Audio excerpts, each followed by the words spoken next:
गाडी मालकाची अवस्था कशी असते माहीत आहे का? ह्या खड्ड्यासारखी. टायर बदलावं म्हणलं की इन्शुरन्स येते रिन्यू, इन्शुरन्स करावं म्हणलं की CNG टेस्टिंग येते रिन्यूला. काय गाड्या घ्यायचं आणि धंदे करायचं काय राहिलं नाही बरं का. आजकाल पोरं म्हणते गाडी घ्यायचं आणि मालकासारखं जगायचं. मित्रांनो, धंदा करणं लय अवघड आहे बरं का या काळात. धंदा झाला ठीक, नाहीतर घरी बसून खायचं भाकर आणि मीठ. मालक बनायचं म्हणल्यावर या गोष्टी लय सहन करावं लागते बरं का. एखादी भाडं भेटलं तर हे बघा असल्या रस्त्यानं आपटत जावंच लागतंय. ह्याच्यात काही ना काही तुटतंय झिजतंय. आणि आपलं सरकार तर म्हणतंय डिजिटल इंडिया. काय करावं आणि काय नाही. हे रस्ता आहे का 15 किलोमीटर सगळे असंच खड्डा आहे. आणि ती बी 2 मोठ्या जिल्ह्याची हद्द आहे बरं काही 15 किलोमीटरची. एक बीड जिल्हा पाटोद्यापासून आहे जामखेडपर्यंत नगर जिल्हा. तुझं का माझं म्हणण्यामध्ये रस्त्यात एवढे खड्डे पडलेत काय बघायचं कामच नाही. आणि गाडीचं काही तुटलं तर मध्ये तिला बी कोणी थांबत नाही.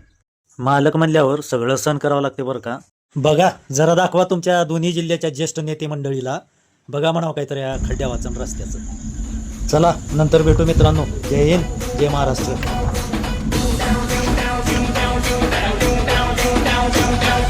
आमचा नेता लई पॉवरफुल, आमचा नेता लई पॉवरफुल.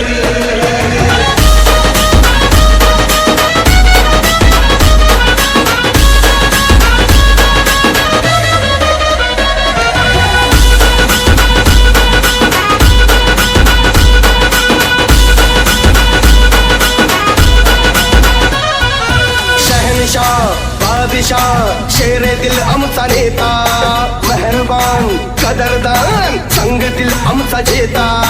शहनशाह बादशाह शेर दिल आमचा नेता, मेहरबान कदरदान संग दिल आमचा जेता.